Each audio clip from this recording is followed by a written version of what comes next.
तर विद्यार्थी मित्रांनो, आपल्या सर्वांचं स्वागत आहे ज्ञान मुद्रा अकॅडमीमध्ये. तर आज पहा परीक्षेसंदर्भात अपडेट नसून अपडेट आहे तुमच्या आधार कार्डच्या संदर्भात. यापूर्वीही बऱ्याच परीक्षा होत्या, त्याला आधार कार्डची गरज होती. त्यानंतर आता एम-पी-एस-सीने सुद्धा आधार कार्ड किंवा त्याच्याशी संबंधित प्रणाली या ठिकाणी विकसित केलेली आहे आणि त्याच्याच बेसिसवर तुम्हाला फॉर्म भरावा लागणार आहे. म्हणूनच आधार कार्ड अत्यंत महत्त्वाचं आहे आणि त्याच्याशी लिंक असलेला नंबर. आता पहा या व्हिडिओमध्ये आपण काय बघणार आहोत, की तुमचा मोबाईल नंबर हा तुमच्या आधार कार्डशी लिंक आहे की नाही हे कसं तपासायचं किंवा तुमच्या आधार कार्ड सोबत कोणता नंबर लिंक आहे हे आपण बघतोय. काही ठिकाणी तुम्ही बघितलं असेल, बरेच हिंदी युट्यूबर वगैरे आहेत, त्यांनी अपलोड केलं की घर बसल्या तुमचा मोबाईल नंबर लिंक करा, असं करा, तसं करा. पण पहा विद्यार्थी मित्रांनो, या ठिकाणी घर बसल्या तुम्ही मोबाईल नंबर अजून तरी लिंक करू शकत नाही. ते तुम्हाला संपूर्ण प्रोसेस सांगतील आणि लास्टमध्ये सांगतात की तुमची अपॉइंटमेंट बुक झालेली आहे आणि तुम्ही आधार सेंटरवर जाऊन त्या ठिकाणी बायोमेट्रिक करा. म्हणजे अगोदर असं न सांगता बरेच युट्यूबर आहेत, बरेच व्हिडिओ तुम्हाला मिळून जातील. त्यामध्ये ते सांगतात की घर बसल्या कसं लिंक करायचं, नवीन अपडेट आलेली आहे, असं आलेलं आहे, तसं आलेलं आहे. पण घर बसल्या तुम्ही सध्या तरी मोबाईल नंबर लिंक करू शकत नाही. ती जी प्रोसेस आहे ती फक्त अपॉइंटमेंट बुक करण्याची आहे. म्हणजे त्या ठिकाणी तुमचा नंबर, तुमचं नाव, तुमची जी काही डिटेल्स आहे, तुम्ही ती घर बसल्या भरू शकता आधारच्या वेबसाईटवर जाऊन. मात्र बायोमेट्रिक करण्यासाठी तुम्हाला आधार सेंटरवरच जावं लागेल. मग शेवटी आला प्रश्न तो की त्या ठिकाणी फिजिकलीच हजर राहावं लागतं. म्हणून तुम्ही मोबाईल नंबर बदलू शकत नाही घर बसल्या. तुम्हाला मोबाईल नंबर बदलण्यासाठी सध्या तरी आधार सेंटरवरच जायचं आहे.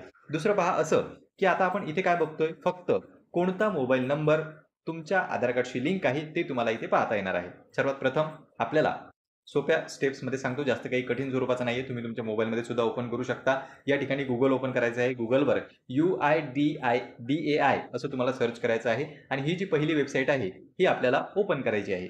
पहिली वेबसाईट ओपन केल्याच्या नंतर असं पेज जे आहे तुमच्यासमोर नेक्स्ट ते ओपन होईल. यामधून तुम्ही भाषा निवड करू शकता. यामध्ये मराठी सुद्धा आहे, हिंदी सुद्धा आहे आणि त्यासोबतच इंग्रजी सुद्धा आहे. इंग्रजीचा पर्याय या ठिकाणी तुम्ही निवडू शकता. नंतर पहा पुढील प्रोसेस आहे, म्हणजे पुढील पेज जे आहे हे तुमच्यासमोर ओपन होईल तुमच्या मोबाईलमध्येच. यापैकी तुम्हाला एक सर्व्हिस सिलेक्ट करायची आहे. शक्यतोवर पहा या ठिकाणी तुम्ही गेट आधारवर जरी क्लिक केलं तरी देखील चालणार आहे किंवा आधार सर्व्हिस जी आहे यामध्ये आपल्याला एक ऑप्शन आहे की व्हेरीफाय अँड आधार नंबर, हे ऑप्शन तुम्ही सिलेक्ट करू शकता. हे का सिलेक्ट करतोय आपण, कारण की याच्या नंतरचं जे पेज आहे हे अत्यंत महत्त्वाचं आहे. तुम्ही त्यापैकी कोणत्याही ऑप्शनवर सिलेक्ट केलं तरी देखील हे पेज ओपन होऊन जाईल. आता इथून आपली चालू होते प्रोसेस.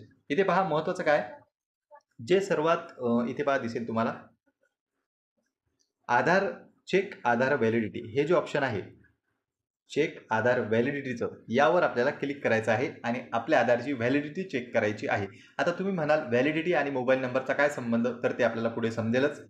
या ठिकाणी पहा, जसं तुम्ही चेक व्हॅलिडिटी आधारची जी व्हॅलिडिटी आहे त्यावर क्लिक कराल, तिथे तुम्हाला तुमचा आधार कार्डचा नंबर आणि फक्त कॅप्चा भरावा लागतो. म्हणजे मोबाईल नंबर नाही, ईमेल नाही. तुम्ही जर व्हेरीफाय ईमेल किंवा व्हेरीफाय मोबाईल नंबर यावर क्लिक केलं तर तुम्हाला त्या ठिकाणी संपूर्ण माहिती टाकावी लागते. पण ऑलरेडी आपण असं बघतोय की आपल्याला मोबाईल नंबरच माहीत नाही कोणता लिंक आहे, आणि तो जर पाहायचा असेल तर इथे तुम्ही तुमचा आधार कार्ड नंबर आणि फक्त कॅप्चा, म्हणजे एकच गोष्ट फिल करायची आहे, ती म्हणजे आधार कार्डचा नंबर. बाकी कोणतीही माहिती आपल्याला टाकण्याची आवश्यकता नाही. आणि जसं तुम्ही हे टाकाल, प्रोसेसवर क्लिक कराल, तसं तुमच्या समोर तुमची इन्फॉर्मेशन येऊन जाईल. यामध्ये काय सर्वात पहिले येईल तुमचा वय, म्हणजे एज बँड जे आहे ते येणार आहे की कितीपासून कितीच्या दरम्यान तुमचं वय आहे. दुसरं म्हणजे जेंडर या ठिकाणी शो होईल आणि त्यासोबतच नंतर शो होणार आहे ते म्हणजे तुमचा स्टेट, आणि सर्वात शेवटी शो होईल तो म्हणजे तुमचा मोबाईल नंबरचा 3 अंक.